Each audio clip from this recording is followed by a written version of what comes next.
I'm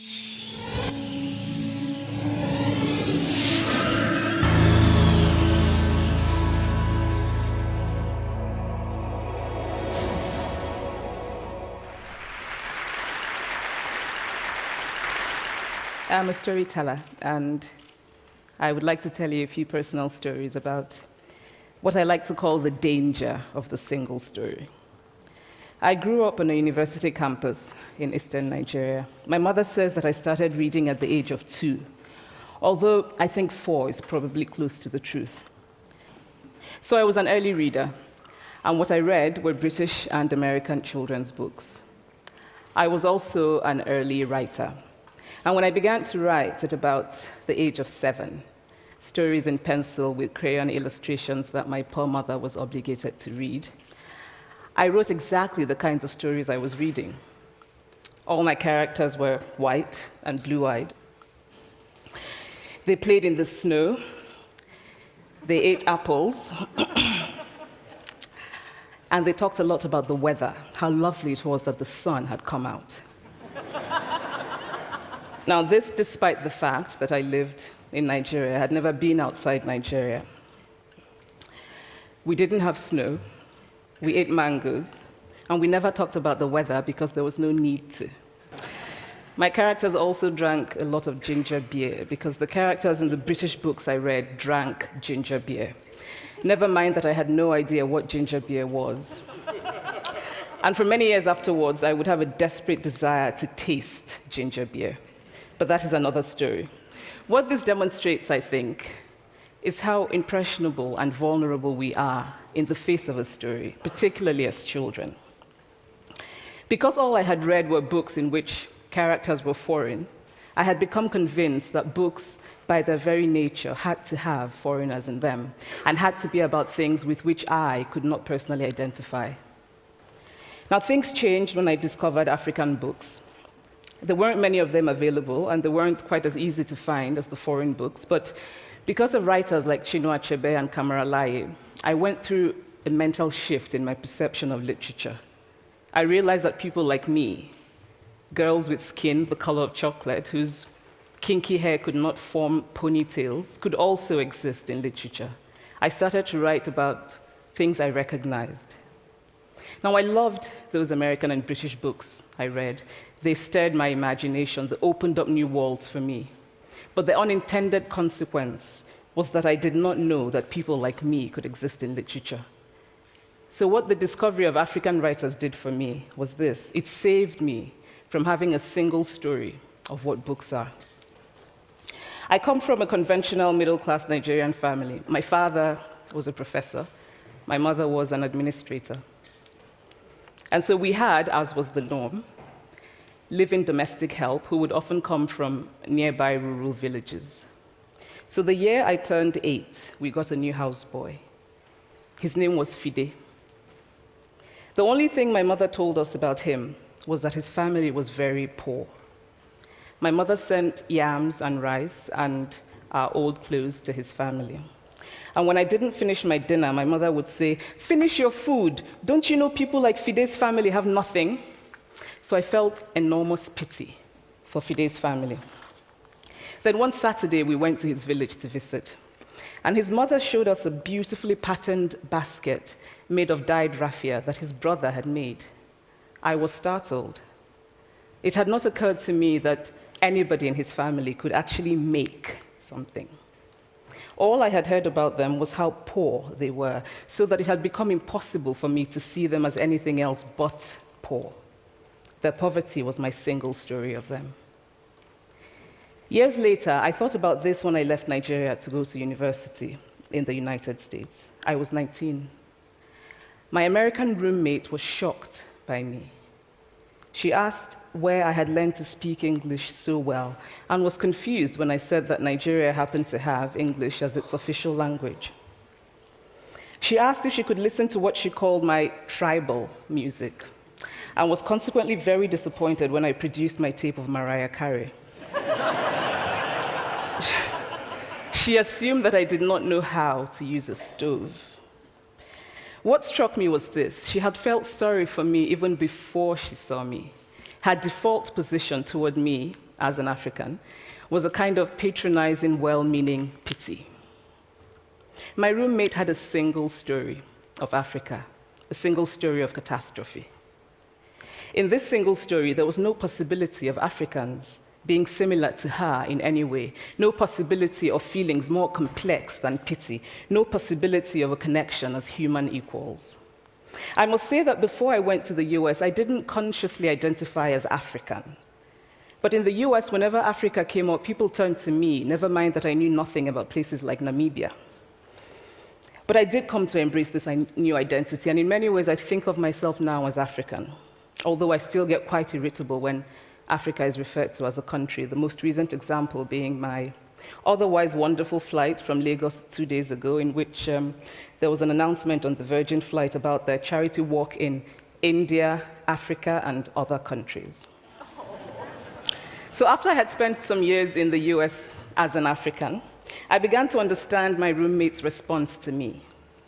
If I had not grown up in Nigeria, and if all I knew about Africa were from popular images, I too would think that Africa was a place of beautiful landscapes, beautiful animals, and incomprehensible people fighting senseless wars, dying of poverty and AIDS, unable to speak for themselves, and waiting to be saved by a kind white foreigner.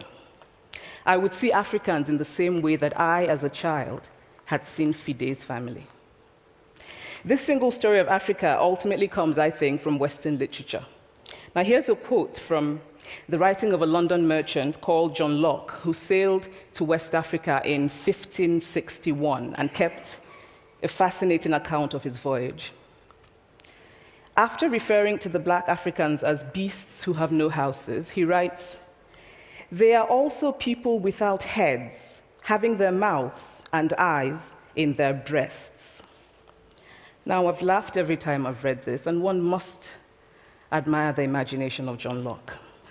But what is important about his writing is that it represents the beginning of a tradition of telling African stories in the West, a tradition of sub-Saharan Africa as a place of negatives, of difference, of darkness, of people who, in the words of the wonderful poet Rudyard Kipling, are half devil, half child.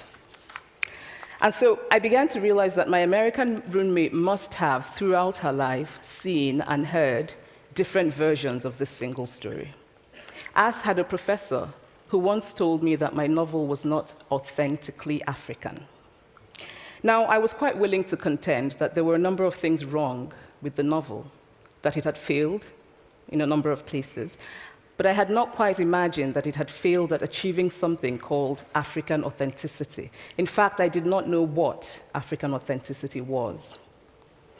The professor told me that my characters were too much like him, an educated and middle-class man. My characters drove cars. They were not starving. Therefore, they were not authentically African. But I must quickly add that I, too, am just as guilty on the question of the single story. A few years ago, I visited Mexico from the US. The political climate in the US at the time was tense, and there were debates going on about immigration. And, as often happens in America, immigration became synonymous with Mexicans. There were endless stories of Mexicans as people who were fleecing the healthcare system, sneaking across the border, being arrested at the border, that sort of thing.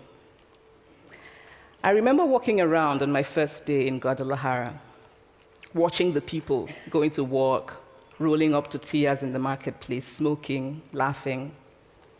I remember first feeling slight surprise, and then I was overwhelmed with shame. I realized that I had been so immersed in the media coverage of Mexicans that they had become one thing in my mind, the abject immigrant. I had bought into the single story of Mexicans, and I could not have been more ashamed of myself. So that is how to create a single story. Show a people as one thing, as only one thing, over and over again, and that is what they become. It is impossible to talk about the single story without talking about power. There is a word, an Igbo word, that I think about whenever I think about the power structures of the world, and it is nkali. It's a noun that loosely translates to be greater than another. Like our economic and political worlds, stories too are defined by the principle of nkali. How they are told, who tells them, when they are told, how many stories are told, are really dependent on power. Power is the ability not just to tell the story of another person, but to make it the definitive story of that person. The Palestinian poet Mourid Barghouti writes that if you want to dispossess a people, the simplest way to do it is to tell their story and to start with secondly.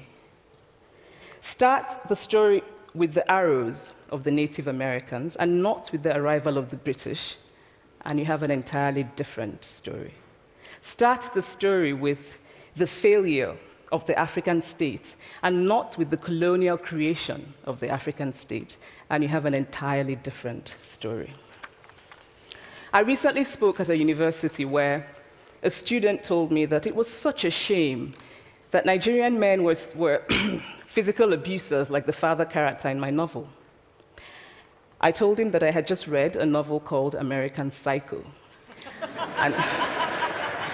and that it was such a shame that young Americans were serial murderers.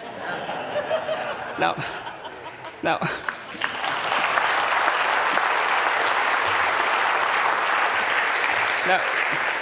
obviously, I said this in a fit of mild irritation, but it would never have occurred to me to think that just because I had read a novel in which a character was a serial killer, that he was somehow representative of all Americans.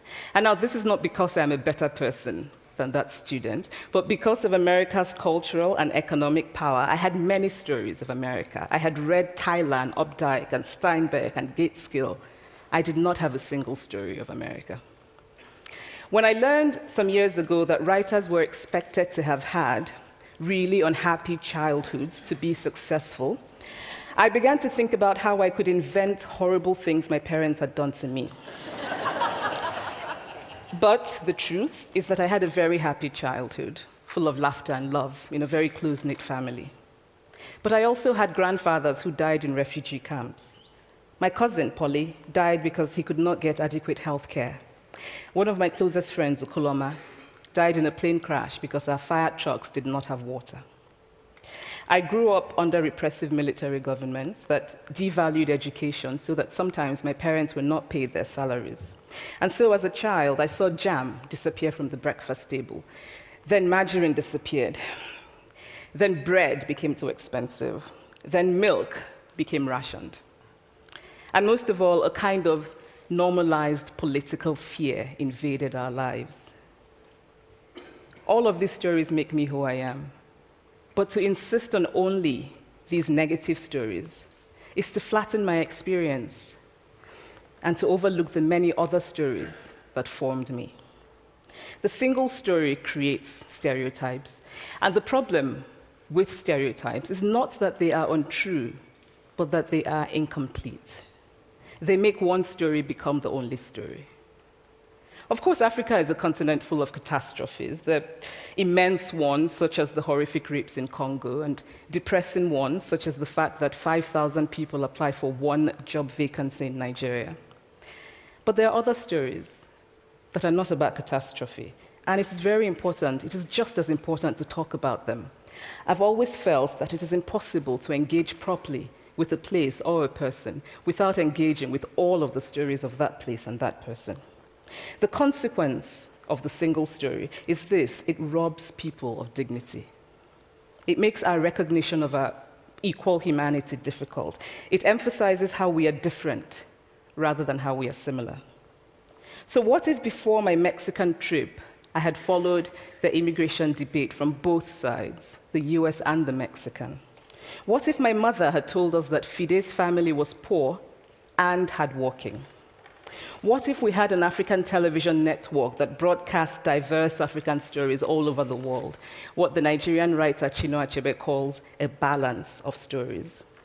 What if my roommate knew about my Nigerian publisher, Mukhtar Bakare, a remarkable man who left his job in a bank to follow his dream and start a publishing house? Now, the conventional wisdom was that Nigerians don't read literature. He disagreed. He felt that people who could read would read if you made literature affordable and available to them. Shortly after he published my first novel, I went to a TV station in Lagos to do an interview. And a woman who worked there as a messenger came up to me and said, "I really liked your novel. I didn't like the ending. Now you must write a sequel, and this is what will happen." And she went on to tell me what to write in the sequel. Now, I was not only charmed, I was very moved. Here was a woman, part of the ordinary masses of Nigerians who were not supposed to be readers. She had not only read the book, but she had taken ownership of it and felt justified in telling me what to write in the sequel. Now, what if my roommate knew about my friend, Fumi Yonda, a fearless woman who hosts a TV show in Lagos and is determined to tell the stories that we prefer to forget? What if my roommate knew about the heart procedure that was performed in the Lagos hospital last week? What if my roommate knew about contemporary Nigerian music, talented people singing in English and Pidgin and Igbo and Yoruba and Ijo, mixing influences from Jay-Z to Fela to Bob Marley to their grandfathers? What if my roommate knew about the female lawyer who recently went to court in Nigeria to challenge a ridiculous law that required women to get their husband's consent before renewing their passports? What if my roommate knew about Nollywood, full of innovative people making films despite great technical odds, films so popular that they really are the best example of Nigerians consuming what they produce? What if my roommate knew about my wonderfully ambitious hair braider who has just started her own business selling hair extensions? Or about the millions of other Nigerians who start businesses and sometimes fail, but continue to nurse ambition? Every time I am home, I am confronted with the usual sources of irritation for most Nigerians: our failed infrastructure, our failed government, but also by the incredible resilience of people who thrive despite the government rather than because of it. I teach writing workshops in Lagos every summer, and it is amazing to me how many people apply, how many people are eager to write, to tell stories. My Nigerian publisher and I have just started a nonprofit called Farafina Trust, and we have big dreams of building libraries and refurbishing libraries that already exist and providing books for state schools that don't have anything in their libraries, and also of organizing lots and lots of workshops on reading and writing for all the people who are eager to tell our many stories. Stories matter. Many stories matter. Stories have been used to dispossess and to malign, but stories can also be used to empower and to humanize. Stories can break the dignity of a people, but stories can also repair that broken dignity. The American writer Alice Walker wrote this about her southern relatives who had moved to the north, and she introduced them to a book about the southern life that they had left behind. They sat around reading the book themselves, listening to me read the book, and a kind of paradise was regained. I would like to end with this thought, that when we reject the single story, when we realize that there is never a single story about any place, we regain a kind of paradise. Thank you.